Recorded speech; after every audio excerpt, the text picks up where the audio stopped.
Come and get a taste of my mind. Come and take a look behind the scenes. See, we've been a father, see we hero every day. I'm on the grind. I won't never ever take a day off. Everything I do is gonna pay off. Your little father time with me, with me, with me. You should try your little father time with me, with me, with me. Come and get a taste of my mind. Come and take a look behind the scenes. See, we've been a father, see we hero every day. I'm on the grind. I won't never ever take a day off. Everything I do is gonna pay off. Your little father time with me. What's happening? Very first one, inaugural Father Time in-person episode, the IRL joint, the one that you guys have been waiting for, is finally here. I am your player partner, host, promotion country cousin Blair, aka Sir Winnie, and this is finally in person. My motherfucking brother De'Meco, dog. Sonny D. Yo, Sonny D with the dog like daddies. Oh shit. Throwing it in there early. Facts, man. I'm De'Meco, resident dad to a wackadoo toddler, bro. And this week, man, we in person. We're in person this week. There's nothing, no cameras besides the one camera. So it's yeah, man, this is something that we've been talking about for a while on the episodes. We've always alluded to the possibility of having an in-person episode and what that would look like. And we finally got one. Shout out to Ryder Steele and the good people over at Real House for allowing us to utilize their space. This is a beautiful, beautiful location. We got the what looks like you're surrounded by green, the simulator that he has here. So much space. He's generosity out the wazoo, him and his beautiful partner. So shout out to y'all. Yeah, appreciate y'all. Like, it really makes us feel like this is like a real studio. A studio, like we're in a professional studio. Like we got a crew. Is what it feels like. It feels like we got a crew. Like, shout out all the other podcasts that are out there that are doing this. Like, this is how y'all feel all the time. Like, that's wild. Yeah. Like, how are y'all doing this every day? Like every day, like it like we were just talking about, like, this doesn't feel like our version of professional because I'm used to sitting in my chair, you're sitting in your chair. Kind of got Nigga, I'm actually wearing pants, you know, like I'm wearing shorts when we talking, but like I had to like put together a full body fit because of this setup. Cause y'all gonna see our kneecaps. Right? Yeah, you know? Niggas, like ankles showing out here. Ankles showing out here. I be about that life. If you saw the last episode, this motherfucker told me he was gonna force me to see his ankles, and he literally has ankles be showing out here. Ankles be showing. We be showing some skin on this side. But shit, first episode. Let's crack a wink. Let's crack a wink. Yo, follow Time Pod for that promo. Cheers. I needed that. Got a little cotton. I needed that for sure. Facts. And that's from the broccoli that we got here. So that gave me a little bit of that cotton. So, jeez Louise. Man, so Blair. Yes, sir. First time in the city. 20 years. In a long time, yeah, man. How was that? The flight in, like, obviously surreal moment of us being face to face, but like that's got to be crazy for you. And from a fatherhood perspective, like, we're talking about that. Yeah, you cross state lines. Yeah, finally leaving Goose, crossing state lines, like in a way that's kind of weird, honestly. Like, my wife and I have been to Disney, you know, stuff like that, but like, this is one time where like my daughter was like, "Oh, Daddy, you're going to Chicago? Like you're going back home?" And she was like more, I guess, like into, like she had more of like a cognitive like response to me not being there. Mm-hmm. But I mean, other than that, man, like the semi sadness that we talked about during the Father Time on the Go. If you haven't checked that episode out, just that feeling of, all right, I'm leaving. What I'm saying no to means more than anything in the world, but like I know what I'm saying yes to is going to make their lives so much better. Sure.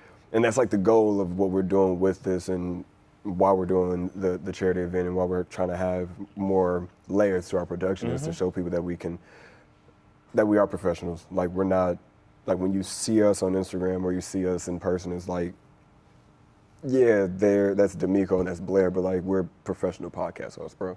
Yeah. 5 seasons in now. Yeah. You know what I'm talking about? Like we know what we're doing. We fucking know what we're doing. We don't know what we're doing in person yet. We gonna figure it out. Like there gonna be some bumps in the road, but this will be the first of many in-person episodes. For sure. I mean, obviously I gotta make it out west. That's definitely the next plan. Yeah. We got plans for an out west trip. Yeah. Kind of talked to Big Steele about it too, about trying to get him on the I-5 trip, which, yeah, man, it'll be good hitting Diamond Woods with my brother, finally showing you some of the courses, showing you the places I live at, taking you to the dispos so you can like experience that, because that's a whole different world. Yeah, because we talk about it. He brought the West Coast weather with him. He wasn't able to bring the smoke. By the time this airs, legally, I did. I crossed state lines a week. So, De'Meco, season 5, episode 1. Who is this week's Forgotten Fictional Father? So, I've realized I had to search for more fictional fathers that people are just not recognizing, or they're just not going to be on anyone's list. And I'll be surprised when these people show up on people's lists. Shout out to my friend Kyle, who's the co-host of the Le Morning After podcast. Huge Nicolas Cage fan, and that is what inspired this next pick. I'm going with Grug from The Croods. Yes, dude. Okay. So I just rewatched it. I think it's on Netflix, and the whole, I was gonna say episode, but the whole movie, he's trying to protect his family. I'm like, all right, as a father should. He's doing what he thinks is best to protect his family. But throughout that whole movie, he learns that he's got to kind of like let them do what they're supposed to do. And to finally kind of surrender that like need to control was a beautiful thing. And then like telling his daughter, I love you, and like essentially giving permission to a new man in Guy, played by Ryan Reynolds, like, hey, help me take care of my family. He was open to learning to be a better dad. Yeah, from someone else. Exactly. Like he knew he wasn't going to be able to have all the answers, and so to recognize that before it's too late, before you push your partner or your child away, like I think there's a lot of lessons that you can take from that. So he is this week's fictional father. Yeah, forgotten fictional man, father. Mess it up twice. I promise you, dog. We're gonna get that right. We're gonna get it right. We're gonna get it right. Whoa. Before we go any further, huge thanks to the Follow Time fam for tuning in. We seriously appreciate you exploring the wild world of fatherhood with us. Enjoying this episode? Then hit that subscribe button right now. Seriously, it's the best way to support the channel and make sure that you're always on time for Father Time. We wouldn't want you to miss out on a single dose of laughter or proud dad talk. Oh, you got a question or a story? Drop it in the comments. And for more content, be sure to follow us at Father Time Pod on all socials. All right, I'm back to the episode. Peace.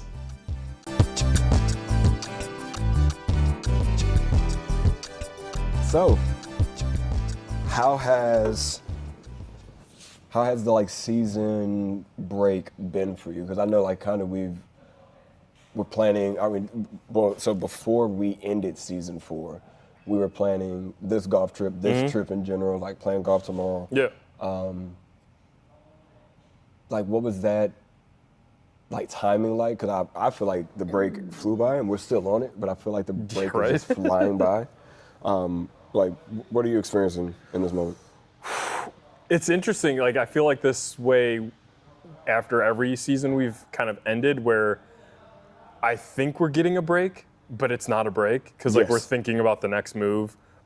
This felt a little more rushed because like the first thing we're doing is in person. So it's like, I know when I'm forgetting something for the show when we're recording in our homes. Yeah. Like I understand like, oh, what I'm missing, or like I've got a desktop in front of me, I can search something real quick, like, oh, I can put that together. This was a little bit more intense in that urgency that we normally feel at the beginning of a season. But the break, I think we've had to hold back on what we want to do this season, or like the things we have planned for season 6 or down the road. Like, I want to tell the world now, like, because as soon as we have it, I'm like, I want to talk about it already. It's instant gratification. Exactly. I want to talk about it all the time. And so I saw someone post because everyone's talking about this manifestation and putting it out into the universe. And I think shout out potential future guest Ray Matei, because I think he had posted something about manifesting. It's okay to manifest, but you don't need to tell everybody. And I was like, oh shit, that's true. Like, I just gotta tell me, the universe, and that's it. Like, that's all that really matters. I don't need to tell Instagram, hey, this is what I'm doing. No, nigga, just do it. and let Instagram see it when it's done. Exactly. Let everybody on the internet, let everybody else in the ethos feel like it was just something that happened, or like happened overnight. It's like, nah, bitch, I've been working at this. And that's the thing, like, and it's people, always those, it's always those, sorry to cut you off, it's always those working overnight situations that everybody's like, or like you're working every night at it and people think it just happened overnight. Yeah, I think that's what people will realize, because I mean, just a few weeks ago, we ended season 4, and now we're in person. Like, to them, it'll seem, oh, this was over. No, like, within 3 weeks of ending the season. Hours upon hours of like prep, like up until like 4 hours before my flight. Yeah. Hey, am I missing anything? Like this, and this. Like it was a lot, man. And now we're here. Had some Italian fiesta. Dude. How was that? Oh my God. How was that? Not being in Chicago for a minute, Italian fiesta, because obviously tourists, they go get the Giordano's and the Pequods and the Illuminati's, like, shout them out. But real Chicagoans know thin crust is where it's at. Yeah, I'm not saying we originated it because I don't want to start no fights in the chat. But come at me. Yeah, but the Italians here in Chicago, I respect them a hella. Yeah. We had the original OG mobsters, so they know what they're doing with their pizza. And whoever Italiano is, we're gonna have a fiesta every time I'm back in the city because that pizza's great. It's the square cut pizza, super thin crust, crunchy. The sauce is super sweet, so like if you are a person who like enjoys pizza and like it has a good balance of like sweet sauce, pepperoni, sausage, cheese, it's great, man. And you can't beat it for the price. Yeah. Can't beat it for the price at all. It's great. And like, I feel like I could still do something after having a pizza. Like if you have a deep dish, like you can't. Yeah, bro. No, nigga, you going to sleep. It's tough. It's night. It's night. Yeah, for sure. What were your, I guess, like, brother to brother, like you kind of said it in the Father Time ago, like, I was taller than expected, but like, for me, it was like, oh, bro, it's like, I thought you were like bigger, like thicker. Not saying like fat, but I was like on camera, it's like the shoulder width is like, damn, I'm like, and that's what I'm gauging whenever we're trying to do. Like, I'm like, damn, that boy working out, he getting them shoulders in, cuz, I need to get my shoulders right. But now I'm like, bro, we're damn near the same height. Like it's so crazy to just be like in this vicinity, like working. Same airspace. Yeah, working with my brother and like the things that we've up here, just like voicing out, like, oh, well, one day. It's like, I should say, motherfuckers today. Yeah, motherfucker today. Yeah, that's probably the craziest thing, because obviously when I first met you, had to tell you to turn around. Nigga was walking in the wrong direction. Yeah. Google Maps, we gotta work on that, man. It's too many goddamn satellites up there for me to be going in the wrong direction. Facts. But like, first thing noticed, obviously, was like, oh, nigga is not 6'1". Nigga is pushing 6'2". That's what that is. I say, yeah, I'm almost 6'1", but nah, nigga, I'm just 6 foot. Like that's yeah. But the thing that I first noticed was, and it warmed my heart, was the joy. Hell yeah. The joy. And I would imagine that's what was on my face, was just joy. I was like, oh, this is real. Like, this is my bro. Now, Kate and I talked about this before the meeting, and was the dap up. Yeah. I was like, yeah, I'm like, that's probably the thing I'm most nervous about. Because I know the energy will be there. But is the... Yeah, like the starting position, because obviously Kate, she's not black. So she asks about the science of the dab and how to do it. And like, so she has her students that help her practice. So when she comes in, like she'll practice. And like, I'm like, it's a split moment decision. You got to look at their hand position. That lets you know how to come in. Then you can kind of riff from there. Everything else is, you know, like lock it up. Like who's the gang sign, the flip. Who's the actor who was in One of Them Days? The fuck boy. Oh my God, I don't know his name, but shout out to you, bro. You're funny as shit. You play your part well, nigga. Bro, he made a video recently about the science of dapping up. Yeah. And like walking through, but like the step in, like it's to let you know, like I'm friendly, but I'm keeping this space because I'm not that friendly. But it's always the lockup and the drop. Yeah. It's the. Like you're like we in there. We in for there. sure. Yeah. So out west, it's the skater dap. So out west, they like slap and then go straight to that. Like everybody's like, I fucking hate it. yeah, I want to feed. I want it to last a little longer. They're just like, hey, yeah, bro. I'm like, no, nigga, that's a one night stand, nigga. I need a cuddle. I need a cuddle. Yeah, cuddle, a little cuddle. Yeah, Bro, I'm about to make that a thing in Chicago. I need a cuddle dap. What the fuck? What the fuck?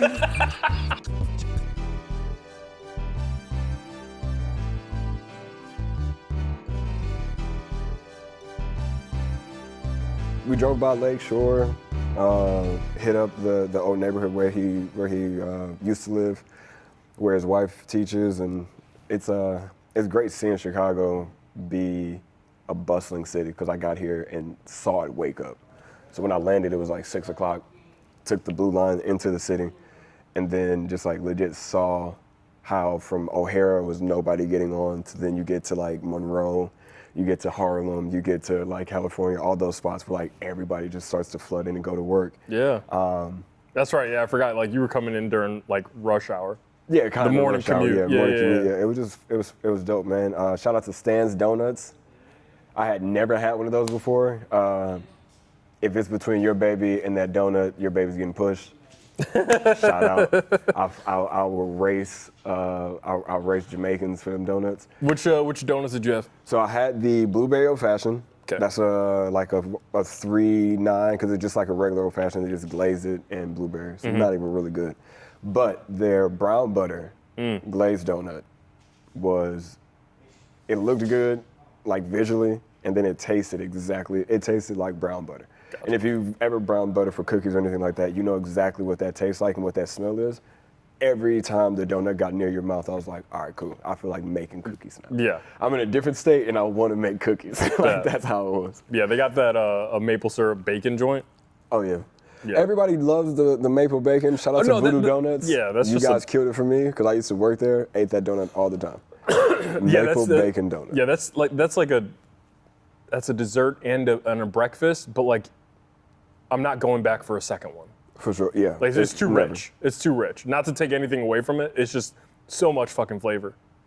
I'm not going back for a second. For sure. Maple, no. And honestly, I'm cutting that bitch in half and sharing it with somebody. Yeah. Yeah, that's true. I'm cutting that bitch in half. I'm struggling to finish it. Like I don't really want to finish it. It's a day thing. It's like I don't want to really finish it. But like because I bit into it, I have to finish it. Yeah, for sure. All right, so we're going to talk about one thing before we talk about what we actually have planned. And I think this might be a conversation. I don't know how long the buzz will be for this Let's do it. topic, but we'll talk about it. 100 men versus one gorilla. Oh, boy. Who wins, me versus gorilla? Go. Gorilla. Me versus gorilla. Gorilla. No, but in a contest. Gorilla. Yeah, but in a competition. Gorilla. You don't get it. Okay, you just drunk at the zoo right now? Let's go look at snakes. Okay. Where are the snakes? All day. Oh, boy. As of time of recording, it is the hottest topic in the world. It's the only now. topic in the world. That and tariffs. That's it. You would think nothing else is happening. So we've had a conversation, a very animated one, along with Roger. He kind of sold us on this point. What was your conclusion after our conversation? So first let me preface my original thought on it. When you say 100 men versus one gorilla, the only way that you could really answer the question, nigga, 100 yous versus a gorilla. Mm-hmm. That's how I am. Like 100 De'Mecos? No. No chance. Yeah. As much as I want to think I could do it, no. 200? Maybe. No, yeah. But like 100 just not brolic, faking filling out the screen niggas? No, bro. Like, no. You can keep that fight. Look, I got too much respect for Planet of the Apes. My dude, yes. Yeah, right. So, and that was my thought, is like, I've seen orangutans, I've seen chimpanzees rip people's faces off. They weren't attacked. Yeah. They just woke up. Just cause. They were just like, this is today. So us provoking them, I don't think it's gonna actually help, but go off in the comment section, let us know who you think will win, 100 people or, and don't do like we got 100 John Joneses, it's only one John Jones, and that's what we gotta realize. It's 100 random motherfuckers from your region of the world taking on a silverback vegan who is the size of a Kia. Bro, a vending machine, bro, fucking kill you. Bro, that's why the easiest way to look at the argument, because you don't know, how to receive another man's strength. Yeah. But you know how much strength you can put out. Yes. That's the only way you can really comprehensively have that conversation. I think the best way to finish this, on top of what you just said, pause, is Mike Tyson saying, everybody has a plan until you get punched in the mouth. And everybody has a thought on what they would do versus one gorilla until that first man gets both limbs ripped off. Bro, you've seen the videos of like folks in the jungle that like are by a gorilla, like they're doing like, and you have to cower. Bro, if that gorilla grunted at me, I'm not faking the funk, nigga. I know I'm. Whoa. Yeah. And then I'm done because he's gonna snatch my little ass up like he did that little boy in the cage. I'm done. I'm not putting up a single fight. Don't punch me. Please. Yo, Gorilla man, I'm just Kevin dying. Hart, give me a hug, man. Come on, give me a hug. Give me a hug, bro. I'm be like, I loved you in Tarzan. Like, I don't know what to tell you. Like the fuck? You're my favorite in Tarzan.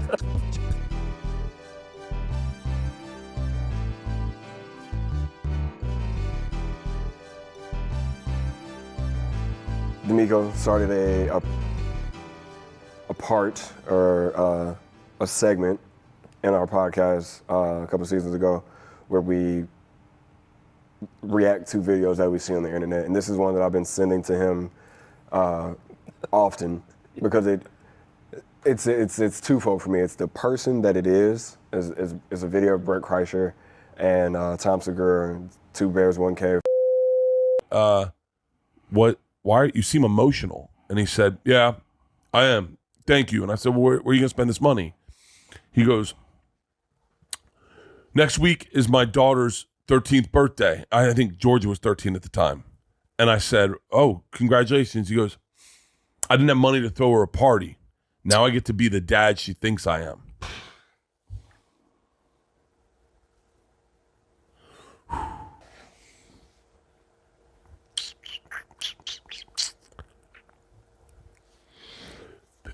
You're so fortunate in life. Sometimes you forget your path. And then you see someone on your path at an earlier stage in your path, and they remind you of your path. And you're like, motherfucker. So many times I didn't get to be the dad that they thought I was. So many fucking times.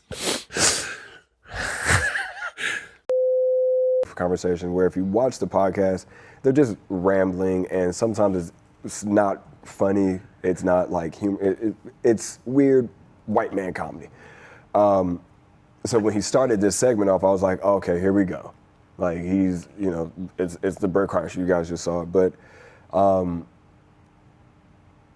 when you actually like break it down and like I'm about to start crying or tearing up thinking about it too, because it's like it's moments where you are just wondering what the fuck you're doing as a dad. And it's like you don't, especially in my position with being in a separate household from Goose, it's like all the moments that I feel like I've missed or feel like that I wanted to be there for, I wasn't the dad that she needed me to be, right? And that's just like a mental thing for me. Like, I don't know if that's true or not, whatever the case may be, but that's like something that like I'm gonna forever live with. But then there's moments where I am exactly what she needs at that exact time, and is what we talked about. And I can see on her face that like all I am is the greatest dad in the world to her. So like watching that video kind of puts you in a space of it goes back to what we talked about before, the gratitude of like, I know exactly why it hurts to say no to staying home, because whatever the next thing after this weekend is, the hill that we come off of after this weekend is going to propel our podcast to a different space. I don't know what this is going to do or how it's going to do it, but I've just always thought about that in this, like, ever since I bought the tickets. Like, whatever happens after that weekend, our podcast is only going to get better for us. So our daughters are going to get a fully fleshed out, realized versions of their fathers, because we'll be able to afford things, not just like monetarily, but time. Because that's what this podcast, what we want out of this podcast, is to be able to spend more time with our families. Yeah. Like, I would love for this podcast, for every one of these sponsors up here, to be a sponsor that pays us, so we don't have to worry about a stress to make an in-person episode happen. Yeah. Our daughters can be perfectly fine living like the little princess lives they're supposed to live, because their daddies are always there. Their mom and dad are always there. Like, that's the goal eventually. So what was your reaction when I bombarded you with those videos? I mean, there are a few things to just dissect from that video. I think back to friend of mine, friend of the show, past guest of the show, Jake. His fifth fictional father was him in the future. Kind of always aspiring to be what the next stage of fatherhood is. When Bird is talking about when you see somebody on your path at a different stage of your path earlier on, like you can appreciate the journey that it took for you to get to where you're at. I thought of that, and when I think back at the version of De'Meco that came to you with the idea for Father Time, that version of De'Meco that was a dad to almost a year-old daughter, that person's vastly different as far as their security in how I'm a dad. I can see that. I was confident that I could be a good dad then, but now looking back, I'm like, oh, I did a good job. I did exactly what I was supposed to do. I'm even better than that now. Yeah. And so, like, that's what it's supposed to be. So I was looking at it in that perspective of being appreciative of the journey that I've been on as a dad. And I don't have the relation to it where I feel like I've come up short yet. Not to say that I'm not. Maybe Mayari will tell me, hey, you fucked up at this point. Then I got to recognize that, and then I can grow from that. But for me right now, because of how young she is, like, I feel like I'm just hitting every stride I need to. Yeah. Shout out to what happens down in Oregon. I feel like I'm hitting every one of those hurdles, like, and I'm clearing them easy, like in stride. Like, that's how I feel at this point in my fatherhood journey. But I try to take a lesson from everybody, and I was like, I look at you as why we created the show. I want to take lessons from the dads that we have on, the dads that are in the comments or in the DMs or whatever. It only makes me a better dad, not to compete with you, but to be a better dad for my daughter. I'm like, nigga, this ain't about you. Fuck you and your feelings. I want to be better for my girl. I want to be a better husband for my wife. Like, that's all this is. Like, I'm not trying to say that, like we talked about it a couple episodes ago, the definition of being a great dad. Yeah. No, I'm just trying to be better. I'm not trying to compete with you. I'm just trying to be better than I was as a past version of myself. And so I look at that, and that's how I have always been a dad, is I want to be the dad Mayari deserves. And so I've always kind of held myself to that standard. So the one thing that I've been waiting to say about fatherhood in our podcast, on the podcast episode, is that fatherhood is just like golf. Okay. It's not you versus the other people on the course. It's you versus, or the field. It's you versus the course. It's you versus this swing. And your daughter is a different swing. My daughter's a different swing. Tiger's, Rogers.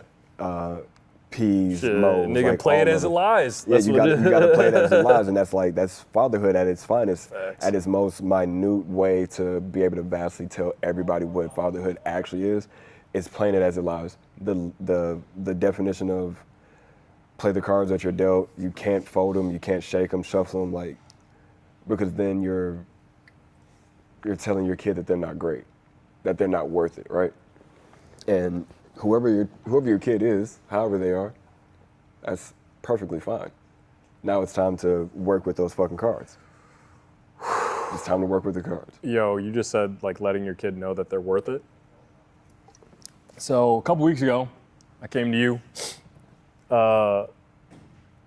asked you about like songs that Yeah. hit you. There's a song that's out. When it came out, it was a great show. I think it has kind of been stained with controversy of the actors. But Jesse Smollett from yeah. Empire, he has a song in the first season called Good Enough. Oh, his coming out song, right? Yeah, basically saying that he would never be good enough for his dad. That song hit every fiber of me.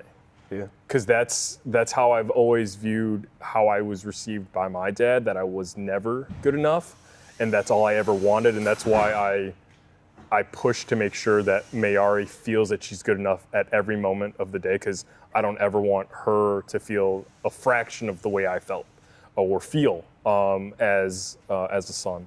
So if you ever want to get a peek at how De'Meco really feels or what may be driving De'Meco, listen to that song, listen to those lyrics, and be like, oh, damn.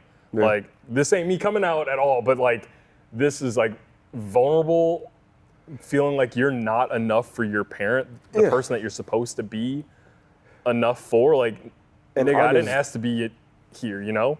Like, Just about to say, like, you're more than enough because you didn't ask to be here. But art is subjective. Like, the way I projected that song is because, like, later on, that's the song he coming out. performs Yeah. as he's coming, and he's like very like emboldening his father, like changing the lyrics and all this stuff. So it's like, I see how, even for myself, it's like, am I good enough for the love that Alma gives me? Am I good enough for the unconditional love I get as a father? It's like, I don't know if I deserve that, like, sometimes. Yeah. And to have somebody in your corner be like, no, you're fucking worth it. You do deserve it. Yeah. Like, that's something that's needed. So hearing that in the song and like being able to be like, this is my shit. Yeah. I think that's awesome as fuck. This was the premise of the conversation of like, every time I hear that song, I'm thrust right back into a very specific moment in time of when I first felt that. Yeah. And sometimes like, it's fun to go back in those spaces to remind yourself of the path you're on. the path that I'm on, the path that I've gotten through. I think Steve Harvey talks about it, like every one of those bad moments, bro, you've gotten through it. Look, you're here right now, standing in front of me right now. The worst day of your life, you've gotten through 100% of the time. Yep. And I was like, oh yeah. And it's a reminder that I'm built different, that whatever gets you out of bed, like it is those things. And to know that every day I attack being a dad or being a better husband, all those things, like that's how I've always been, is to prove that I'm good enough for the love that I receive. It's always checking in, like, hey Kate, you good? Like, we're good. Like, not because I'm scared, but I'm like, I want to know that I'm providing you the love that I receive from you, and that you know that I'm always checking to make sure I'm hitting the benchmarks for you. Yeah. And dude, it's just because you got married to somebody does not mean that person is just going to like sheepishly follow you. Like, a marriage is a fucking job. It's work. That is a 24/7 job. Like that, your partner gets. And I was talking to my wife about this, like why I don't get jealous, and I was like, it's not that I don't think that you're gorgeous. It's if I got jealous of you leaving the house or like worrying about where you were at, that would be a disrespect to you, because that's me not trusting your actions, and I trust the fuck out of you. Yeah. Like, everything about you, I fucking love, but I'm gonna work at that every day. Yeah. She probably hates it, but I'm like, bro, you good at that? Yeah. Or I'll like be playing the video game in the back, and I know I've been back there for like, in my eyes, a little too long. I'm like, let me run in there and just get our kids, fuck with it for a little bit, and run back out. So it's like, yeah, it's checking in is never a bad thing. That's probably the craziest thing is when I do check in on Kate, like she'll just double back, like, wait, are we good? Yeah. Because she knows me. Anytime I bring something up to her, I've had that conversation with myself at least 1,000 times because I've rehearsed the answers all the time. But also responses to answers. Not because I'm like hiding anything, but like I always like to prepare for however the conversation is going to go so that I'm giving it the conversation thought. It's not premeditated. I'm giving it thought where whoever's on the receiving end that, oh, De'Meco thought about this answer, like, and really gave it some energy. Effort.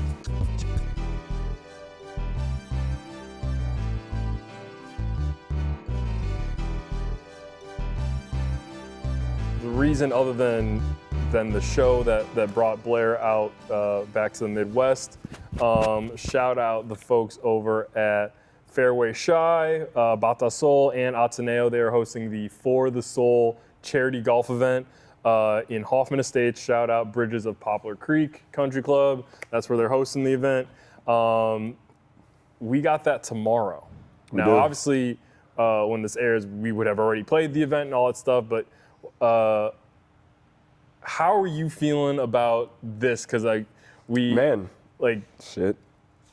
are meeting for the first time. We about to play golf for the first time. Like we started a group chat about like getting a vibe for everybody because obviously the vibe is important. The vibe is definitely important. I think that part is gonna be easy just because it's for our homies. We're all athletes. We're all fathers. We're all shit talkers. But we understand that like. We're shit talking each other in the group chat for no fucking reason because we're on the same goddamn team. We need to be shit talking to get those 4 fucking trophies. So we definitely gonna be milking the score because I know some of y'all are. So I'm definitely milking the score. Nigga, I'm definitely buying mulligans. It's for a good cause. It's for a good cause. But no, man, I'm very. I would say prepared, but I'm not. I'm like I feel like all the preparation that I had for like playing golf, training golf, all that stuff like the past. Like month, just like semi went out the window in the past 2 weeks. I played around with my boy Josh down there in Grants Pass. He'll be having his own Father Time on the Go episode in the new format. So shout out to you with the new format. No, too, man, bro. Appreciate it, bro. I appreciate it, bro. I appreciate it. But no, so played around with him down at Dutcher Creek down in Grants Pass, and it was just not. They started off pretty good, and then I haven't touched the club since, and the first time I did was fresh off the plane, fresh from walking around the city, hitting on the simulator here, and just like, I don't. Stiff, but we'll play, man. Niggas got to stand in the point with the chiropractor, bro. I do, because my back is fucking stiff. No, but it'll be fine. I think I'm more just like nervous to get that first tee shot off. For sure. And then after that, Doug, it's just hitting shots because it's a scramble also. So my shots don't fucking matter. Yeah, until they do. Until I get that chip but in. that means that you hit a good shot. Yes, sir. If we use your shot, then you hit a good shot.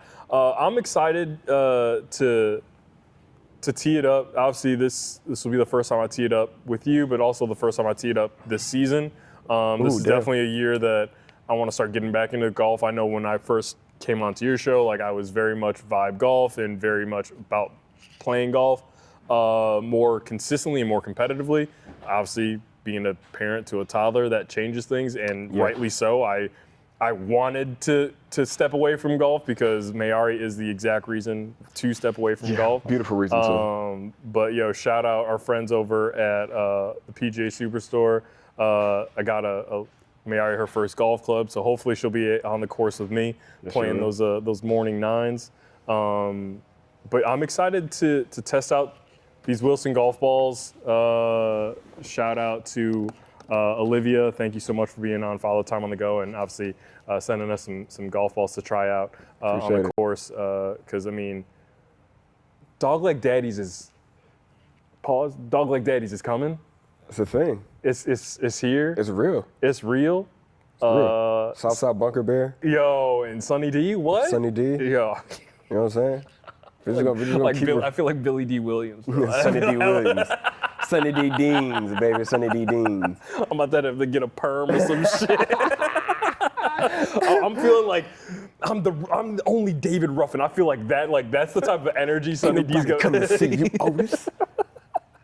Anybody came to see you? No, but it's gonna be fun to just like tee it up with the dogs. Yeah. I think the biggest thing that I'm like looking forward to though is networking. Yeah. All the people who know us via the podcast who are gonna say that. Mm-hmm. Like it's gonna feel great to be like identified as the podcast. Yeah, not having to introduce yourself as, hey, I have a podcast. Yeah, but people already to know you as that. Or when Gerard, shout out to Gerard, when he introduces us to people, or the guys over at Slighted Golf, Fair Refiner Broccoli, whenever people introduce us, like, oh, these are the guys that have the podcast. Like, Yeah. And it's going to be a phenomenal group effort. So I think all these things are going to be, I just can't wait. I fucking can't wait.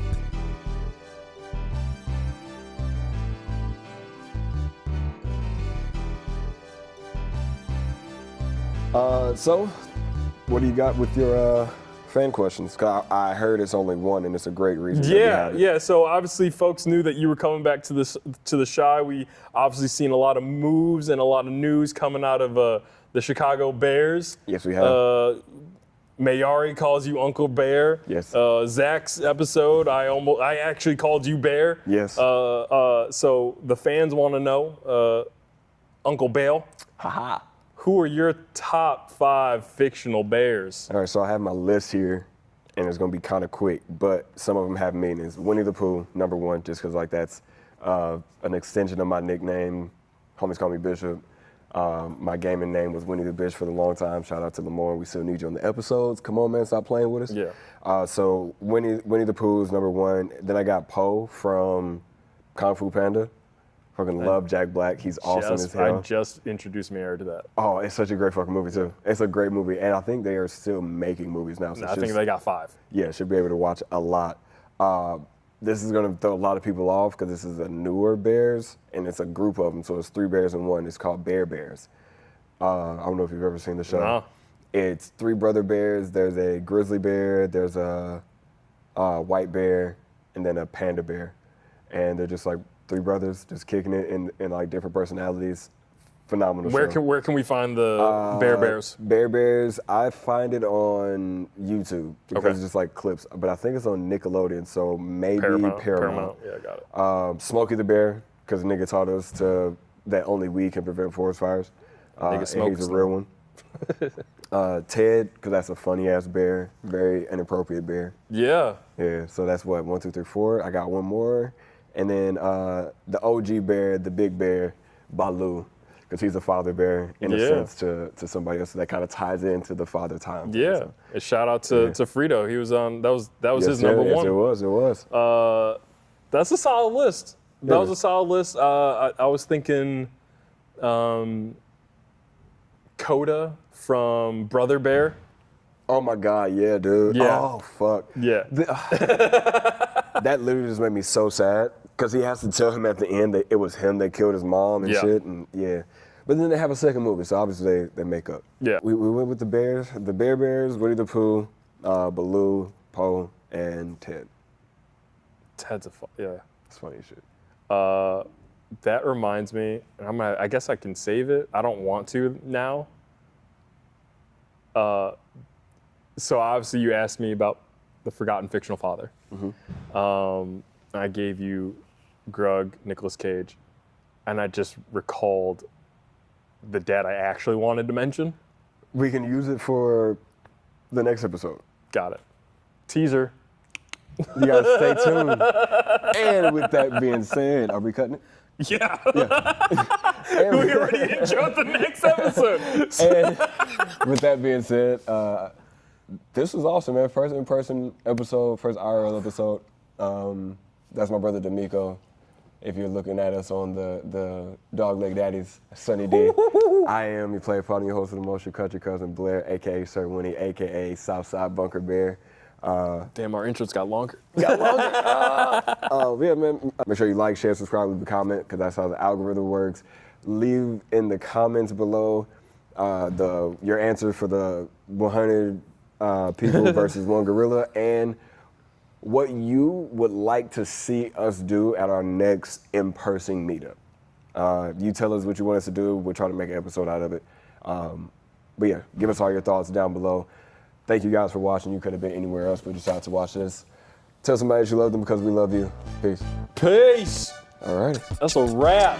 Come and take a look behind the scenes. See who's been a father, superhero every day. I'm on the grind. I won't never ever take a day off. Everything I do is gonna pay off. Your little father time with me, with me, with me. You should try your little father time with me, with me, with me.